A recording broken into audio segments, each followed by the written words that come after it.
I had resigned myself to a life of lingering uncertainty the day I was discharged from the Terran Defense Force for political reasons. 6 months of aimless drifting had passed, and I'd begun to adjust to the quiet. I was living in a cramped apartment on Earth, playing with the idea of shipping out as a private security contractor, when everything changed in an instant. A comm unit beeped on my kitchen table, flashing official insignia. I remember standing there in my socks and faded fatigues, heart pounding, reading the improbable. I was being reinstated into the TDF. Not only that, but I'd been assigned command of some mysterious warship I'd never heard of, a vessel called the Celestial Vanguard. It had to be an error, I thought, yet the authenticity seal pulsed unambiguously. I was to report to Orbital Station Delta immediately. A part of me wanted to refuse, to tear the orders in half, and stay in the comfortable half-life I'd carved out, free from the TDF's chains. But that voice was drowned out by another, the soldier I'd once been, the one who valued purpose above all else. Perhaps I was gullible, or perhaps I was simply desperate for a second chance to prove my worth after what had happened during the Proxima Centauri conflict. So I packed a small bag in under 5 minutes, slapped on the battered jacket that still bore my old insignia, and headed for the ground-level transport that would carry me to the waiting shuttle. The flight into orbit felt surreal. Earth's curves receded below me, the swirl of clouds and continents turning to a blue-green sphere. The pilot was silent, not volunteering a single detail about what lay ahead. When I finally spotted Orbital Station Delta, my mind raced. I'd been there briefly once before a covert operation that ended poorly. Now, I was returning under even stranger circumstances. The shuttle docked with a pneumatic hiss, and I was escorted wordlessly through corridors that smelled of recycled air and disinfectant. At last, I came face to face with Admiral Harrington, a man I'd met only a handful of times, but who was known for his no-nonsense approach. He greeted me with a perfunctory handshake, gesturing for me to follow. As we walked, he rattled off a flurry of facts. This warship, the Celestial Vanguard, was technologically beyond anything in the TDF's arsenal. It had appeared in a remote sector 3 weeks prior, with no record of its type in our database. Its systems were partially locked by advanced encryption we couldn't breach. What we did know was that it was fully armed, had propulsion capabilities that defied our understanding of physics, and, here Harrington paused, there was a crew aboard.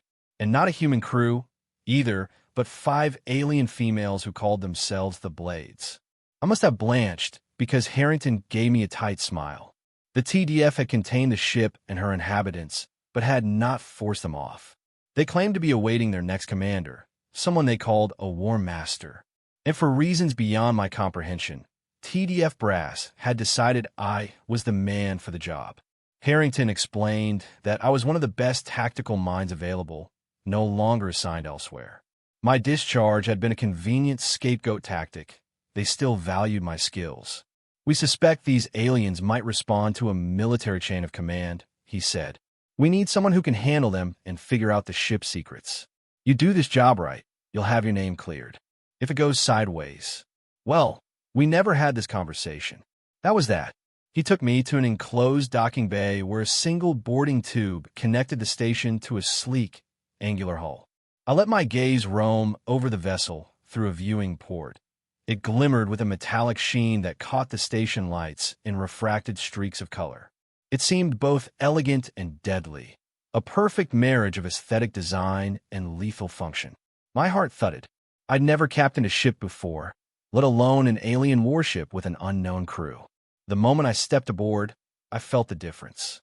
The air was warmer, perfumed with a faint spicy scent reminiscent of cinnamon and ozone. The corridors were wide and softly lit, not the stark overhead fluorescence of TDF vessels. Admiral Harrington led me to what he called the bridge, though it was worlds away from any command center I'd known. Consoles wrapped in curved lines, screens glowing with alien glyphs. But I hardly noticed. My attention was arrested by the 5 figures standing in formation at the center of the room. They were all female, humanoid, but distinguished by vibrant skin tones: red, emerald, deep brown violet, lavender, and azure blue. Each wore a bodysuit that left little to the imagination, cut in ways that showcased their athletic physiques. Yet there was nothing fragile about their appearance. They exuded a warrior's confidence, each posture balanced and poised. The one with red skin stepped forward. She spoke in a melodious alien tongue, then pressed a device on her wrist, and a translated voice followed. "You are the new War Master? Have you come to claim the Celestial Vanguard?" I introduced myself as Lieutenant Jace Miller, though I was uncertain whether my old rank still applied. She studied me with intense eyes the color of molten amber. She and her companions exchanged quick, silent glances, then nodded in unison. "I am Kira, First Blade," the red-skinned woman explained after toggling the translator again. She indicated each of the others: Vela, emerald skin, navigator; Lix, brown-violet skin, tactical specialist; Tyla, lavender skin, communications; and Anira, blue skin, weapons master.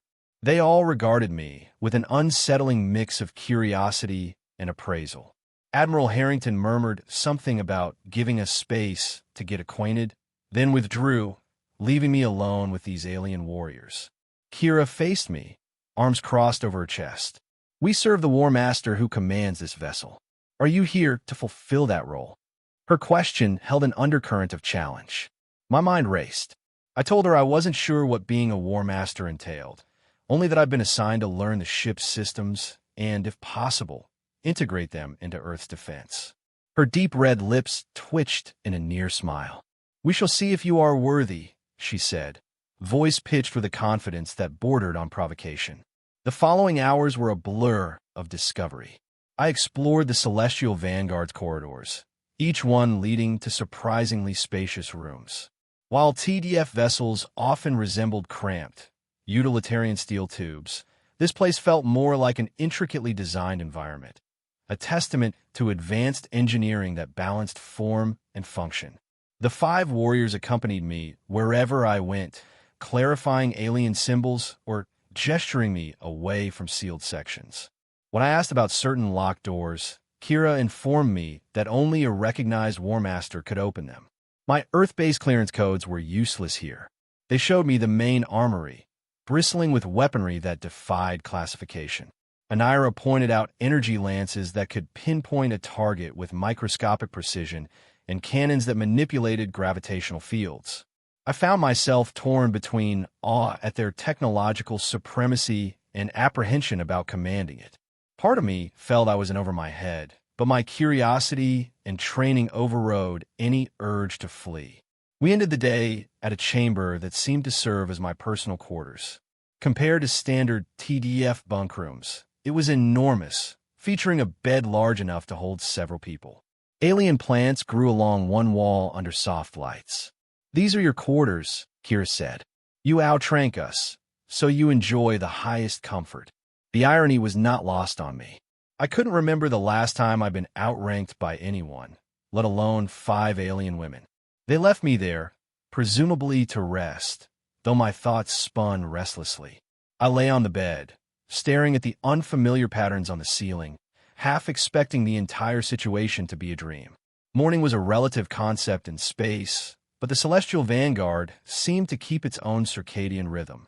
I emerged to find the warriors waiting patiently to show me the command center and run me through basic operations.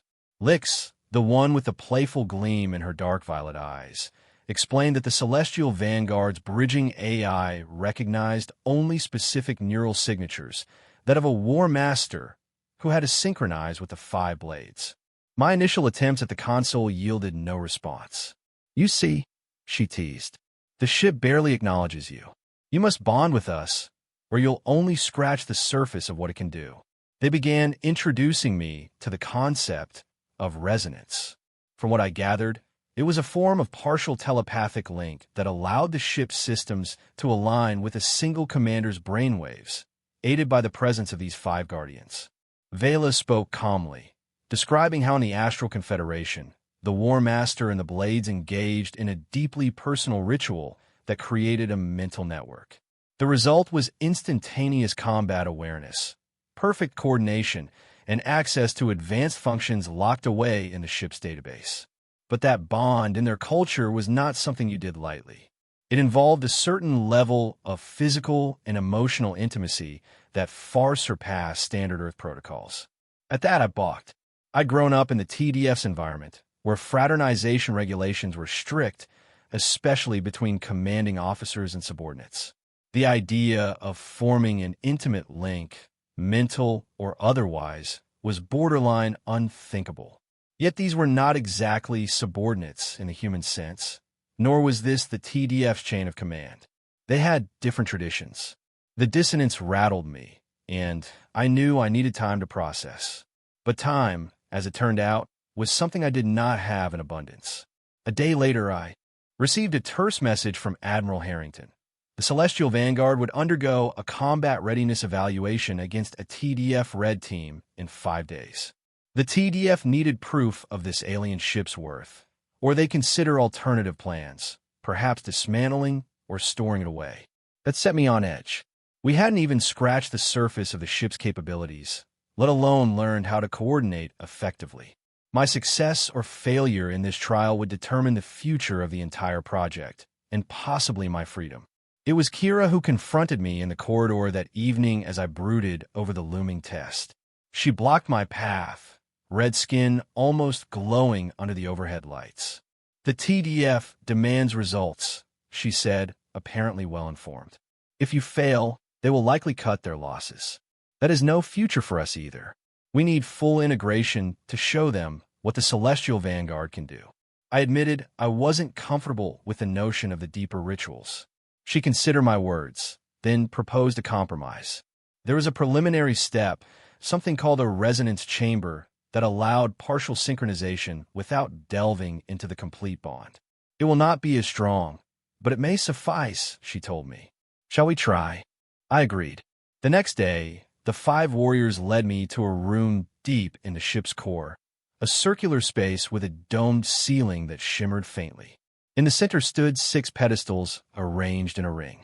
Each pedestal was made of a material that looked metallic but felt warm to the touch. Kira instructed me to place my hands on one pedestal while each blade took her position at the others. The moment we did so, a current of energy zipped through me. My heart thudded, and I sensed vague impressions of their presence, each distinct as a flavor on the tongue. Kira's intensity, Lix's mischief, Vela's calm, Tyla's gentle curiosity, Anira's stoic discipline. It was dizzying, as though I'd grown 5 additional senses, each connected to a different personality. I felt trust bloom in me for reasons I couldn't articulate, as though I'd known them far longer than a handful of days. The entire process only lasted a few minutes. When we withdrew our hands, I was left shaky and breathless, but also strangely elated. Lix gave me a sly grin, saying, "Not quite the real thing, but you did well, War Master." Even Anira inclined her head in quiet approval. In the hours that followed, I noticed subtle changes. On the command bridge, I could detect the others' movements without looking, anticipate when Vela was about to adjust thrust or when Tyla was about to open a comm channel. Conversely, they seemed to know my intentions. The TDF test was in 2 days, and my confidence grew. We ran drills in the simulator, each passing scenario with increasing ease. Still, an undercurrent of tension crackled beneath the surface. We all knew the partial link was a temporary solution. When the day of the readiness evaluation arrived, we were positioned near Jupiter, facing down 3 TDF destroyers known collectively as Red Team. I took my seat at the center of the Celestial Vanguard's bridge, the 5 blades around me at their stations. Harrington's voice crackled through the comm, wishing us luck, though I sensed his skepticism. The drill began in earnest, with the destroyers maneuvering to encircle us. My mind melded quickly with the partial resonance, giving orders as though I could feel the battlefield. Anira manned the weapon systems, her posture rigid and ready. Lix fed me tactical data, analyzing the destroyer's formations. Vela handled navigation, swinging the ship into improbable arcs. Tyla managed comms, intercepting TDF signals. Kira roamed between stations, verifying our synergy. The red team opened fire with simulated energy beams, confident in their coordinated assault. But the Celestial Vanguard's shields absorbed the blasts without flinching, and we retaliated with a barrage of pinpoint strikes that crippled one destroyer's propulsion. Moments later, we unleashed a second salvo, forcing the second destroyer into a retreat vector. The partial bond allowed us to respond with near-instant synchronization. My mind raced ahead of the red team's strategies, guided by subtle cues I picked up from the blades, each attuned to me in some intangible way. Within minutes, the TDF destroyers lay neutralized, their simulated systems knocked out by our advanced weaponry. Static flickered, and Harrington's voice cut in once more, tinged with astonishment. "Impressive, Commander Miller," he said. "We never saw the Celestial Vanguard's capabilities in action like that." I exhaled, shoulders trembling with pent-up adrenaline. The test was a resounding success, and it felt like validation of my choice to tentatively trust these alien warriors. What I hadn't expected was how the partial resonance would intensify the moment the battle ended. As we powered down the weapons and re-established normal orbit, I sensed the collective rush of emotion from the blades, a surge of triumph, relief, and an underlying hunger I couldn't quite name. Kira turned to me, eyes glinting. In the Confederation, we share a bonding ritual after victory. Battle awakens the link and calls for deeper unity. Her voice had lowered to something husky and charged. "We know your culture has different rules," Tyla added, her lavender features flushed. "But for us, the synergy is incomplete without a more profound connection." I realized that the flush I felt on my own cheeks wasn't just from adrenaline. The partial bond transmitted hints of their emotions, and my own pulse quickened in response. I remembered TDF regulations forbidding personal relationships between officers and subordinates. Yet these 5 women were not under TDF command. They followed an entirely different set of cultural expectations, and they considered me their rightful War Master. My mental protest crumbled under the weight of that shared spark. Later, I found myself in a space the blades called the Circle of Unity, a large, softly lit chamber adorned with illusions of starlight across the ceiling. Cushions ringed a central glowing flame that seemed to float without source. Each blade wore ceremonial attire, still revealing but intricately decorated. The tension was palpable. Vela carried a small bowl of shimmering liquid, explaining it was the essence of truth, meant to open our minds further without impairing judgment. One by one, they sipped, then offered it to me. I hesitated for a single heartbeat before accepting. The liquid was cool and sweet, followed by a tingling warmth. We formed a circle around the floating flame. Kira spoke first, sharing that she had worried I would reject their ways, that I wouldn't accept them as equals. I found myself replying that I feared they only pretended to trust me for strategic reasons. We all laid bare our thoughts, each revelation forging new strands in the bond. Emotions ran raw and deep. The confusion of being stranded in a strange corner of the galaxy, the relief at finding a commander they could respect, the curiosity about human customs, and a genuine desire to remain together despite cultural differences. My head buzzed with the closeness of it all. Lix teased me about how rigid humans could be regarding intimacy. Tyla admitted she found our approach to chain of command intriguing, if somewhat impersonal. Anira expressed her respect for how I'd refused to follow an unethical TDF order in the past, revealing that such a stance would have made me a hero in the Confederation.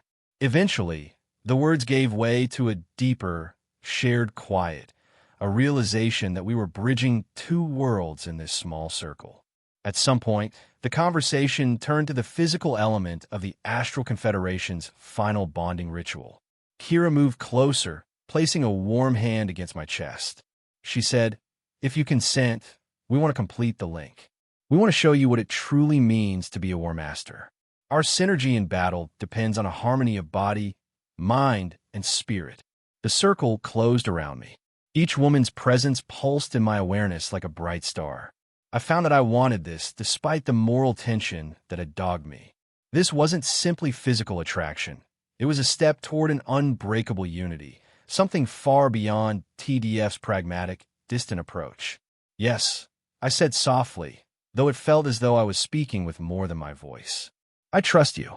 What followed defied my previous understanding of intimacy.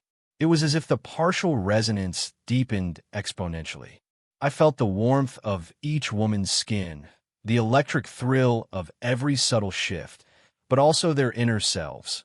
Kira's fierce will, Vela's serenity, Lix's playful spark, Tyla's quiet empathy, Anira's unyielding resolve. The sensation of boundaries melting was both exhilarating and overwhelming, and at its height, I sensed an echo of it reverberating through the celestial vanguard itself, as though the ship recognized our unity and approved. I'm not certain how long the ritual lasted. When we finally emerged from the circle of unity, I felt forever changed. Even the corridors seemed brighter, the ship's hum more comforting. The 5 warriors smiled at me in that same way, still distinct individuals but part of one overarching bond. They guided me back to my quarters, lingering touches and soft words ensuring I understood that I was not alone. The next day, Harrington gave us 48 hours of liberty while TDF analyzed our combat data. That was when Vela discovered a new spatial anomaly opening at the exact coordinates where they'd first been pulled into human space. It was stable and promised passage back to Confederation territory. The question weighed heavily. Would they stay with me in Earth's domain or return to their homeland? We gathered on the bridge to discuss it. Lix was the first to speak, declaring that a homecoming might be dangerous, but also an opportunity to reconnect with the Confederation. Anira argued that the TDF could still treat them as potential threats, keeping them under watch indefinitely. Tyla expressed hope that humanity could become allies of the Astral Confederation, bridging 2 civilizations. Kira turned to me and placed a hand on my shoulder, asking for my perspective. My stomach nodded. Part of me wanted them all to remain by my side, forging a new path within the TDF or at least near Earth. But I knew that was selfish. I proposed an alternative. We could all go through the wormhole to the Confederation, letting me see their world firsthand, learn their culture, and open official contact. After a suitable period, we might return to Earth as ambassadors, forging the alliance we all seem to desire. The prospect lit a spark of excitement in them. Lix shot me a roguish grin, calling me an idealistic human. Vela concurred that it was the best path forward. Kira nodded thoughtfully. So long as we stuck together, she believed we could handle whatever awaited on the Confederation side. Of course, TDF higher-ups would be less than enthused at the idea of losing this advanced warship to unknown territory. So Harrington was summoned for a private meeting. He was initially resistant, reminding us the Celestial Vanguard was TDF property now, a prime strategic asset. But I argued that the risk of traveling to the Confederation was outweighed by the potential benefits: technological exchange, a formal treaty, shared defense. You wanted me to prove I could command this vessel, I said. Well, let me command it in a way that helps Earth in the long run. Perhaps surprisingly, Harrington relented, though he made it clear we would be on our own if anything went wrong. The TDF wasn't sending reinforcements across an uncharted wormhole. He did, however, request that we return with proof of good faith. With the plan solidified, the Celestial Vanguard prepared for departure. The 48-hour liberty passed in a blur, with some TDF techs rushing to copy partial data from the ship's systems, though much remained locked by the alien encryption. I, for my part, spent those hours finalizing logs, saying farewell to a few TDF comrades who had once served under me and were now stunned to see me back in uniform, albeit a different kind of uniform. Most parted ways with expressions of respect, even admiration. Finally, we unlatched from Orbital Station Delta. Through the viewport, Earth was visible as a brilliant sphere of swirling clouds and oceans. My heart clenched momentarily at leaving my home behind, but Kira stood at my side, her mere presence steadying me. She nodded once, and we both understood that the real adventure lay ahead. Coordinates locked, announced Vela at the helm. The anomaly's window is stable for another 70 hours, but we should not delay. Anira ran a last check on weapon systems in case we emerged into hostile territory. Lix tapped her console, scanning for anomalies, while Tyla handled final communications with Harrington. Moments later, we engaged the thrusters. The Celestial Vanguard slid into the darkness, heading for the swirl of cosmic light that indicated the wormhole's mouth.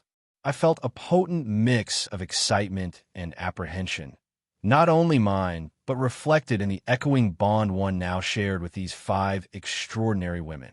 When the swirling aperture filled the main screen, I couldn't help a whisper of awe. It looked like a whirlpool of galaxies compressed into a few dozen kilometers of space, shimmering with violet and silver arcs of energy. Vela's fingers danced over the controls, and we slipped forward. The ship lurched, gravity twisted, and the console lights flickered. For a moment, it felt like the entire cosmos was collapsing around us. Then, just as abruptly, it stabilized. The viewport cleared, revealing a star field I did not recognize. My pulse hammered as I realized we'd done it. We were in an entirely different region of space, most likely Confederation space, if the readings were correct. Tyla gasped, pointing to the scanner results. A large habitable planet showed up on the screen, teeming with life signs. The others exchanged looks of wonder, relief, and maybe a bit of homesickness. Our journey was not over, but we were one colossal step closer to bridging our 2 worlds. I stood at the front of the bridge, the hum of the Celestial Vanguard around me, my 5 alien warriors stationed at their consoles. The sensation of our bond was strong, a subtle melodic chorus in the back of my mind that assured me they were there, that we were in this together. Earth was now behind us, along with the TDF's watchful eyes, replaced by the unknown vastness of the Confederation. Yet I felt none of the aimlessness that had haunted me after my discharge. Kira came to my side, her expression warm and resolute. She touched my arm as the others crowded around, each wearing that same mixture of anticipation and conviction. I recalled how, mere days ago, I'd viewed them as potential threats or, at best, a puzzle to be solved. Now they were my crew, my partners, and, if I dared to admit it, my family. The moment felt significant, like standing at the threshold of a new life. Nothing about this mission had gone as I'd expected. Then again, I had never anticipated commanding a warship beyond human design, nor did I imagine forging an unbreakable bond with 5 beautiful alien warriors who had become so much more than subordinates. I took a steadying breath, gazing at the star field that would be our next battleground, or perhaps our next sanctuary.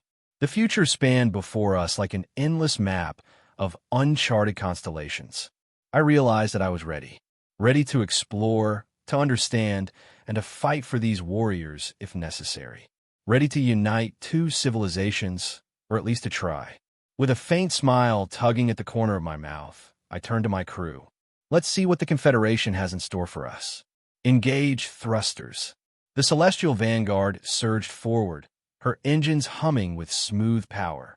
Our path was uncertain, laden with potential perils and unspoken hopes. Yet one certainty remained. We were in it together.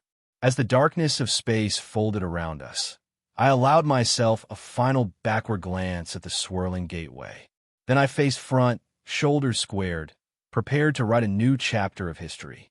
The red glow of Kira's eyes in my peripheral vision reminded me that no matter what lay ahead, I would not face it alone. The Celestial Vanguard and her 5 blades were mine to command, and they had claimed me just as surely. We sailed onward, into the shimmering unknown, determined to carve out a future where both humanity and the Astral Confederation might stand side by side.